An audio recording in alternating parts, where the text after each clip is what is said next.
रविदास जी 600 साल पहले कहते हैं कि जात जात में जात है जैसे केतन के पात। समझ रहे हैं? जात जात में जात है जैसे केतन के पात, रैदास से मानुष ना मिल सके जब तक जात न जात। क्या कह रहे हैं सतगुरु रविदास जी महाराज कि भारत में जातियों में जातियां हैं। अगर आप चमार है, पासी है, पासवान है, धोबी है, खटीक है, नाई है, मूसा है, आप यादव है, तेली है, तमोली है, चूड़े हैं, तो आपकी जातियों के अंदर भी जातियां भारत के अंदर है कि जातियां ऐसी हैं जैसे केले का पेड़ होता कि एक केले के पत्ते को उखाड़ दो दूसरा केले का पत्ता आ जाता है, दूसरे केले के पत्ते को उखाड़ दो तीसरा केले का पत्ता आता है, लेकिन जातियां खत्म नहीं होती। पूरे विश्व में शिक्षा कहीं से गई तो उसका नाम बिहार है, पूरे विश्व में शांति कहीं से गई तो उसका नाम बिहार है। लेकिन बिहार को इस स्टाइल से तोड़ा गया, इस सिस्टम से तोड़ा गया कि यहाँ जातियों में उपजातियों में तोड़ा गया, फिर यहाँ वर्णों में और पिछड़ों में रगड़ों में तोड़ा गया, लगातार तोड़ा गया। अगर तोड़ा ना जाता तो मैं लिख कर दे सकता हूँ, लिख कर कि विश्व के पटल पर बिहार का नाम अग्रिम पंक्ति में आता, वो चाहे शिक्षा में होता, वो चाहे युद्ध में होता और वो चाहे शांति में होता, अग्रिम पंक्ति में आता। शोषितों की बेटियों के इतने बलात्कार हो रहे हैं, क्या शोषित को ललकारने वाला है आप लोगों में? हम लोगों कहाँ गए वो ललकार? कहाँ गया वो शौर्य? कहाँ गया वो खून जो बेटियों के बलात्कार पर चुप है? कैसे लोग हैं? क्या व्यवस्था है हमारी?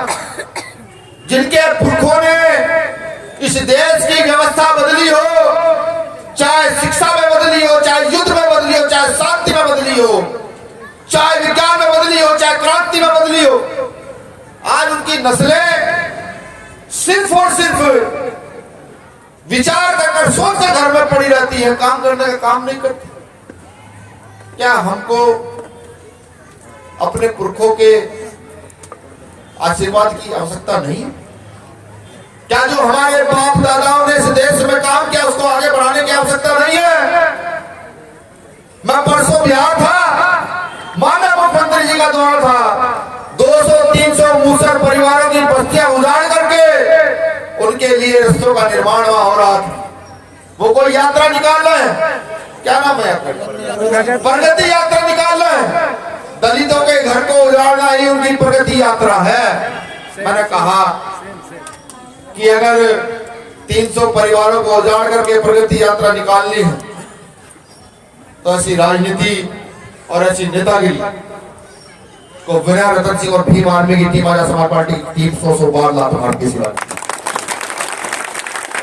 अभी जानकारी मिली यहीं पर कि यहाँ भी 150 परिवारों को उजाड़ा जा रहा है आने वाले मार्च महीने में। हालांकि ये बात मैंने अपनी किसी बिहार की टीम से नहीं पूछी, लोकतांत्रिक व्यवस्था है, हर काम हम पूछ कर करते हैं, लेकिन ये काम बिना पूछे मैं कर रहा हूँ क्योंकि ये समस्या मुजफ्फरपुर की, ये समस्या दरभंगा की, ये समस्या बिहार की, आने वाले मार्च महीने में पूरे प्रदेश में हम जो हमारी बस्तियां उजाड़ी जा रही हैं उनके खिलाफ आंदोलन करने जा रहे हैं। पूरे प्रदेश के हर जिले में हम बताएंगे सरकार को कि हम कौन लोग, हमारे पुरखों ने पहले भी गोली खाई, अब भी गोली खा रहे हैं, कोई फर्क नहीं पड़ता है, बिल्कुल फर्क नहीं पड़ता है। लेकिन अन्याय अत्याचार के खिलाफ खड़े नहीं, झुकेंगे नहीं किसी भी कीमत। तो मैं कह रहा था, बाबू जगदेव प्रसाद कुशवाहा को याद करा रहा था कि 100 में 90 शोषित है, शोषितों ने ललकारा है। भारत के धनगढ़ती राजपाट में 90 भाग हमारा है। कहाँ है 90% राजपाट? दिखता है?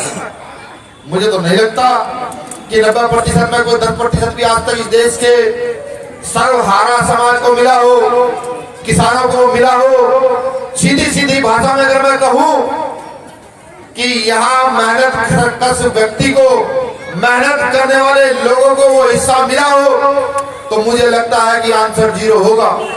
अगर मैं ढूंढने चलूं बिहार में दलितों पर कितनी जमीनें हैं, पिछड़ों पर कितनी जमीनें हैं, अगड़ों पर कितनी जमीनें हैं, तो मुझे ये लगता है कि यहाँ बिहार की 70% जमीनें नेताओं के घर बांधी बनी हुई होगी, नेताओं की नौकर बनी हुई होगी। और अगर मैं बिहार के चप्पे चप्पे में घूमूं और ये देखूं कि मेहनत कितने लोग यहाँ कर रहे हैं, तो जो मेरे सामने सब लोग बैठे हैं, ये लोग परिवार के लोग, तो पता लगेगा कि 200 रुपये में पूरे दिन मजदूरी करता है। अभी तो मेरे साथी बता रहे थे महिलाओं से पूरे दिन काम कराया जाता है और शाम को 2 रोटी दे दी जाती है। क्या हमारा खून खौलता नहीं है? क्या हम ठंडे हो गए? सुन हो गए, बर्फ में जम गए हैं। अभी बिहार की घटना है, मैं बताता हूँ, और तीनों वीडियो में मैंने जिक्र किया कि दलित समाज की बेटी को सामंती उठाकर ले जाते हैं, उसकी मां लेने जाती है तो सामंती कहते हैं 3 दिन के बाद देंगे। वो महिला 3 दिन के बाद अपनी बेटी लेने जाती है, 6 दिन के बाद उस बेटी की लाश मिलती है। कितने लोगों ने उस बेटी के साथ दुराचार किया हुआ अंदाजा है? कितने लोगों ने गलत किया हुआ अंदाजा है? और अगर अंदाजा है तो हम क्यों सो रहे हैं? जिसका इंतजार कर रहे हैं, क्या डॉक्टर अम्बेडकर दोबारा उतरकर जमीन पर आएंगे? क्या काशीराम दोबारा आएंगे? और अगर नहीं आ सकते तो ईमानदार से बताइए कि इस देश में निकम्मा कौन है? हम निकम्मे नहीं है क्या? अगर हम अपने पुरखों के आंदोलन को, पुरखों को किए गए काम को आगे नहीं बढ़ा सकते तो हमसे बड़ा निकम्मा इस देश में कौन है? हम निकम्मे हैं। कुछ लोग मुझे कहते हैं कि यूपी के लोग आ रहे हैं, कुछ लोग कहते हैं कि पंजाब के लोग आ रहे हैं। उनको दुख होने लगा, दर्द होने लगा कि डॉक्टर अंबेडकर की व्यवस्था को बताने वाले लोग बड़ी तेजी से आगे की ओर बढ़ रहे हैं। और कैसे लोग कि अगर आप धूम में लिटा दोगे तो धूम में लेट जाएंगे, और कहोगे पूरी रात मच्छरों में सोना है तो मच्छरों में सो जाएंगे। आप कहोगे रोटी और चटनी मिलेगी भाई, खाट भी सही नहीं मिलेगी तो चद्दर बिछाकर यही सोने की ताकत भी हम लोगों में है। वो लोग जानते हैं, वो जानते हैं, ये मजदूर किसानों की औलाद, वो जानते हैं कि ये ना ठंड मानेंगे ना गर्मी मानेंगे। ये समझ चुके हैं कि इन्हें अपने बाप दादाओं के आंदोलन को कैसे समझाकर आगे बढ़ाना। क्या जो अधिकार इस देश में हमें मिलने चाहिए वो मिल रहे हैं। आज इस देश के अंदर हम संविधान के आर्टिकल 19 के तहत आंदोलन करने भी जाए तो हमें डंडे मिलते हैं, लाठियां मिलती है, जेल मिलती है, हमारी बातों को सुना नहीं जाता। जबकि डॉक्टर अंबेडकर ने साफ कहा था कि इस लोकतंत्र की व्यवस्था के तहत जिसकी जितनी आबादी होगी, जिसकी जितनी क्षमता होगी, जिसकी जितनी ताकत होगी, वो लोग अपनी व्यवस्था कायम करेंगे।